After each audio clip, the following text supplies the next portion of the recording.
안녕하세요. 3월 24일 금요일 아침입니다. 말씀과 함께 새롭게 여는 소망의 아침을 시작하겠습니다. 하워드 핸드릭스는 하나님 말씀에 비추어 성령께 점검을 받지 않은 사람은 최악의 선택을 하고 만다라고 이야기합니다. 누가복음 23장 13절로 25절까지 말씀을 본문으로 와요. 바른 분별, 잘못된 판결이라고 하는 주제로 함께 은혜를 나누기를 원합니다. 빌라도가 죽일 만한 일을 저지르지 않으신 예수님을 때려서 놓겠다라고 한 것은 명예, 수치, 문화를 고려해서 이해해야 합니다.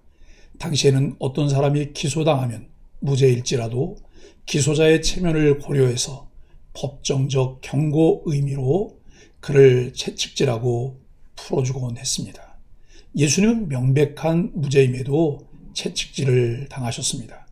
주님이 징계를 받으심으로 우리가 평화를 누리고 그분이 채찍에 맞으심으로 우리가 나음을 입었습니다. 빌라도는 예수님의 무죄를 파악했고 이것을 3번이나 거듭해 선언했습니다.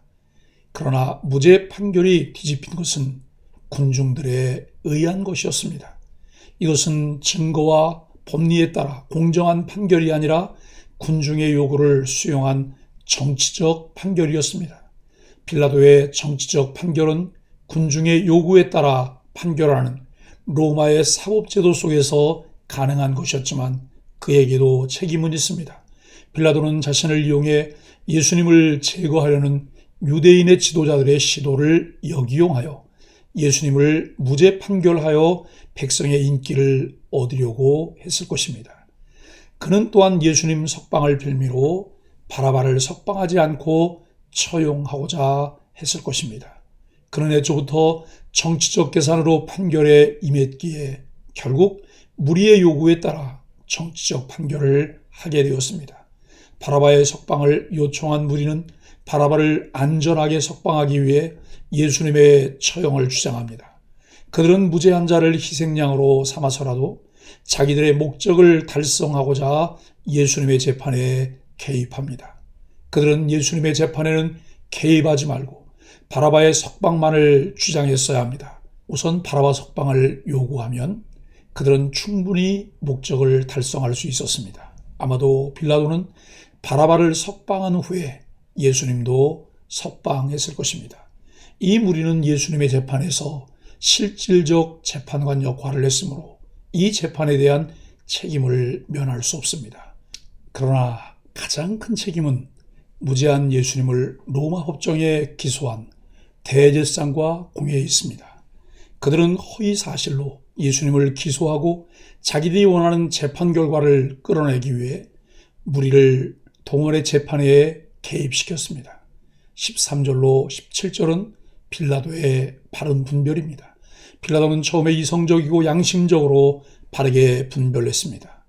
그는 자신과 헤롯이 예수님을 신문했으나 죄를 찾지 못했다고 합니다. 그래서 다음과 같은 결론을 내립니다. 그가 행한 일에는 죽일 일이 없느니라. 빌라도는 예수님을 때린 후 놓아주겠다고 대안을 제시합니다. 이는 유대인의 성난 민심을 달래기 위해 예수님을 적당히 고문한 후 석방하겠다고 하는 뜻입니다. 빌라도는 로마 총독으로서 예수님의 범죄 유무를 객관적으로 평가할 수 있었고 여러 방면으로 조사한 후 예수님을 석방하기로 결심합니다. 하지만 유대인들은 예수님을 죽이려 합니다. 그들은 완악하여 이성적으로 바르게 분별하고 판단하지 못합니다. 빌라도가 예수님을 때려서 놓아주겠다고 한 이유는 무엇이었을까요? 내가 신앙과 양심적으로 바르게 분별하고 판단해야 하는 일은 무엇이 있을까요? 18절로 25절입니다.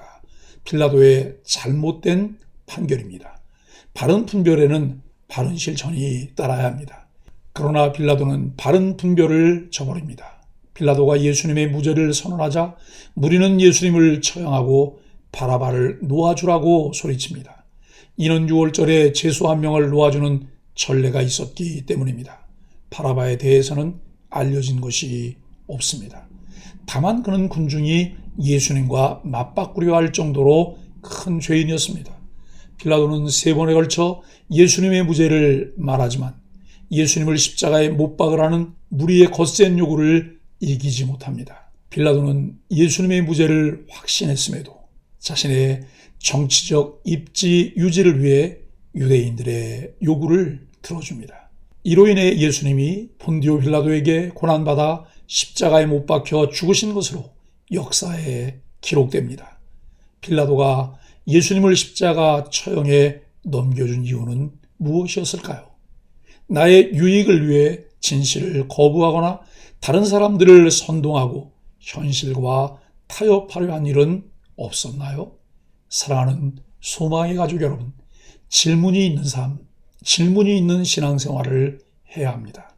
질문해야 생각이 움직이기 시작합니다. 그리고 질문해야 대답이 나오고 수동적인 삶이 능동적인 삶으로 바뀝니다. 그런데 물어보는 것이 다 질문은 아닙니다. 질문에는 2가지 종류가 있습니다. 첫째, 아예 의심하고 비난할 마음으로 하는 질문으로 이미 자기 안에 어떤 대답을 가지고 묻는 것입니다. 내 대답과 맞으면 저 사람은 괜찮은 사람, 내 대답과 다르면 저 사람은 엉터리라는 생각으로 공격할 준비를 한 질문에는 굳이 대답할 필요가 없을지 모릅니다. 예수님이 질문에 동문서답을 하시고 의표를 찌르는 질문을 역으로 하시는 경우입니다. 의도가 있는 질문이기 때문에 대답을 할수록 싸움과 분쟁이 커질 수 있기 때문입니다. 예수님도 그런 질문을 받으셨습니다. 대제사장과 바리새인, 서기관들은 이미 그들 자신의 답을 가지고 예수님께 질문했습니다. 예수님이 자신들과 다른 답을 이야기하면 어떻게 해서든 잡아들이려고 올무를 놓았습니다. 예수님은 그런 질문을 달가워하지 않으셨습니다. 간접화법으로 대답하거나 아예 침묵으로 대응하셨습니다. 그런데 문제는 우리에게도 그런 질문에 대한 충동이 수없이 생긴다는 것이죠. 둘째, 호기심을 가지고 배우려는 마음으로 하는 질문으로 더 깊고 넓게 알고자 하며 문제를 해결할 가능성을 기대하는 마음에서 우러나오는 질문입니다. 그것은 질문하는 내용보다 질문하는 태도와 자세가 더 소중한 좋은 질문이죠. 예수님은 그런 질문에 즐겁게 대답하셨습니다. 함께 고민하자. 그 일에 나도 함께 참여하고 있다라고 말씀하셨습니다. 그런 예수님의 모습을 보면 참된 신앙은 질문하는 것이라는 생각을 하게 됩니다. 즉 신앙이란 하나님에 대해 질문하는 것임을 깨닫게 됩니다. 더불어 참된 질문이 사라지면 신앙이 죽어버린 종교가 된다는 것을 알아야 합니다. 그렇습니다. 바르게 알기 위해 질문을 해야 합니다.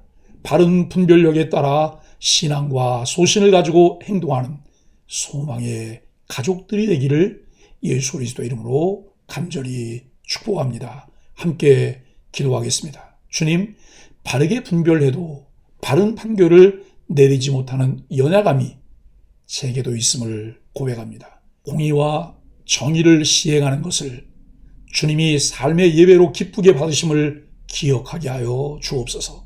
매사에 신중하게 분별하되 우리에게 손해가 되더라도 신앙 양심과 소신을 따라 바른 판단과 결정을 내리는 편을 택하게 하여 주옵소서.